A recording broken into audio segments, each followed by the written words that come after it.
안녕하세요 여러분, 부자 오빠입니다. 오늘 제 댓글 게시판을 보니까 난리가 났습니다.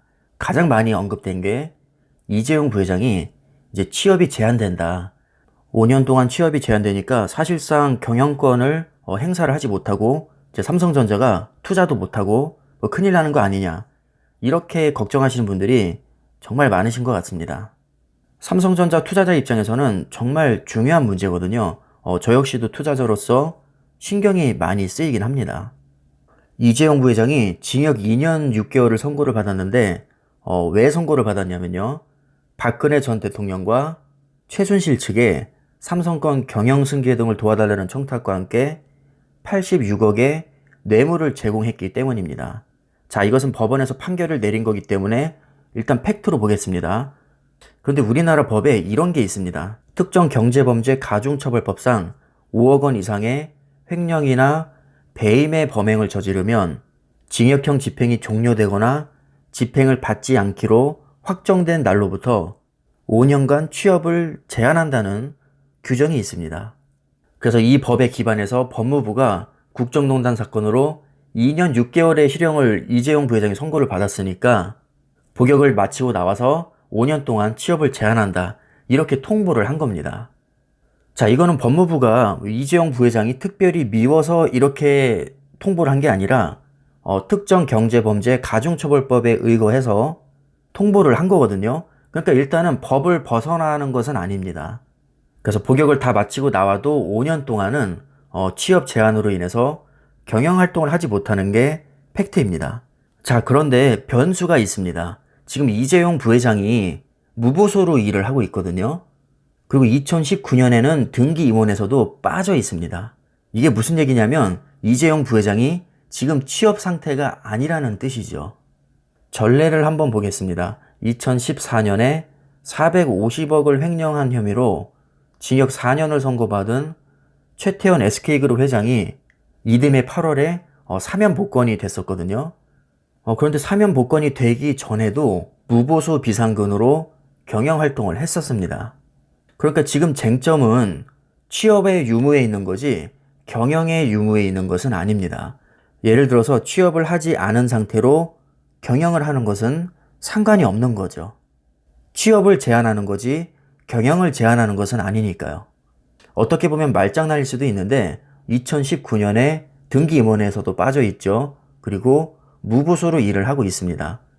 분명히 경영에 참여는 하고 있지만 법적으로 봤을 때 취업 상태는 아니라는 얘기입니다. 한마디로 이재용 부회장은 이미 취업이 아닌 상태로 경영을 해왔기 때문에 이번 취업 제한 조치가 문제될 거는 없다는 것이죠. 기사에도 분명히 언급이 되어 있지만 최태원 SK그룹 회장이 이듬해 8월 사면복권 되기까지 무보수 비상근으로 경영활동을 한 것처럼 이재용 부회장도 경영활동을 할 수 있다는 전망이 나온다, 이렇게 얘기를 하고 있거든요. 그래서 이 주장대로 이재용 부회장이 취업 상태가 아니라는 것을 만약에 인정을 받게 된다면 이것은 문제될 게 없습니다. 아마도 법적인 공방이 예상이 되는데 만약에 취업 상태라고 인정을 받아도 법무부의 취업 승인 신청으로 심의를 받는 방법도 있습니다. 심의를 신청하게 되면 특정경제사범관리위원회에서 심의를 하고 법무부 장관이 최종 승인을 합니다. 만약에 취업 상태라고 간주가 돼서 취업 제한을 받는다고 해도 이 방법을 통해서 경영에 참여할 수도 있는 거니까 일단 지금으로서는 시간을 두고 지켜보는 게 맞는 것 같습니다. 자, 다시 두 가지로 정리를 하면요. 일단은 징역형 확정된 거고 취업 제한으로 5년 동안 경영활동 못하게 된 거 맞습니다. 첫 번째 쟁점은 이재용 부회장이 취업 상태이냐 아니냐입니다. 취업 상태가 아니라는 주장의 근거는 지난 2019년 등기 임원에서 일단 빠져 있었고 무보수로 일했다는 겁니다. 만약에 이게 인정이 된다면 어차피 취업이 아니므로 취업 제한이 문제될 것은 전혀 없다는 것이죠. 한마디로 경영에 참여할 수 있다는 겁니다. 그런데 만약에 취업이 아니라는 것을 인정받지 못한다면 이 법의 적용을 받겠죠. 그렇게 되면 5년 동안 경영활동에 참여를 하지 못하게 되는데, 만약에 그렇다고 해도 법무부에 취업 승인 신청을 통해서 심의를 받을 수 있다는 겁니다. 법무부 장관의 자문기구인 특정경제사범관리위원회에서 심의를 하고 법무부 장관이 만약에 최종 승인을 하게 되면 취업 상태라고 해도 이 방법을 통해서 경영에 참여를 할 수 있습니다. 그러니까 취업 제한이 걸렸다고 해서 이제 5년 동안 무조건 경영에 참여를 못하는구나, 이렇게 생각하실 필요는 없을 것 같고요. 상황에 따라서 경영에 참여할 수도 있다는 점, 이것을 기억하시면 될 것 같습니다. 그러나 아직까지 확정된 것은 없고요. 여러 가지 변수가 아직도 많이 남아 있습니다. 특별 사면을 받을 수도 있는 것이고, 아직까지 알려지지 않은 어떤 변수가 있는지는 우리 일반인들이 알기는 사실 어렵겠죠. 어찌됐든 취업 제한 통보를 받은 것만큼은 팩트이기 때문에 삼성전자 주가에 사실 좋은 영향은 없었을 겁니다. 그래서 제가 2시 40분 기준으로 주가를 한번 봤더니 삼성전자가 1.7%, 그리고 우선주가 1.5% 정도 하락을 하고 있었습니다. 근데 잘 보시면 제가 1위부터 25위까지 한번 쭉 펼쳐봤거든요. 삼성전자만 빠진 게 아니라 나머지 종목도 굉장히 많이 빠졌습니다. 같은 메모리 반도체 업체인 SK하이닉스도 1.89%가 빠지고 있고요. LG화학도 1.9%가 빠집니다. 삼성바이오로직스와 현대차도 1%대 하락을 하고 있고요. 기아차와 현대모비스는 2%대 하락을 하고 있습니다.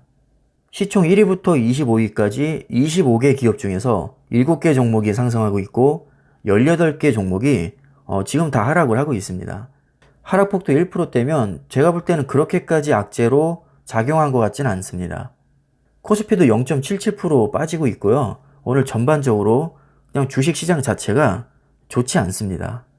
외국인들도 다시 순매도세로 돌아섰는데 2시 40분 기준으로 4,400억 정도를 순매도하고 있습니다. 기관은 1조 2,800억 순매도하고 있고요. 오로지 개인만이 1조 7천억을 순매수하고 있습니다. 만약에 오늘 다른 종목은 다 오르는데 삼성전자만 떨어진다면 이재용 부회장의 취업 제한 문제가 크게 악재로 작용했다고 해석을 할 수도 있겠지만 코스피 자체도 빠지고 있고 상위 25개 종목 중에 무려 18개 종목이 지금 하락을 하고 있습니다.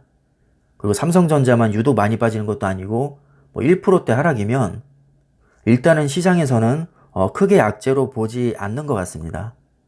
일단 당장은 크게 악재는 아닌 것 같으니까 시간을 두고 좀 지켜보는 게 좋을 것 같습니다.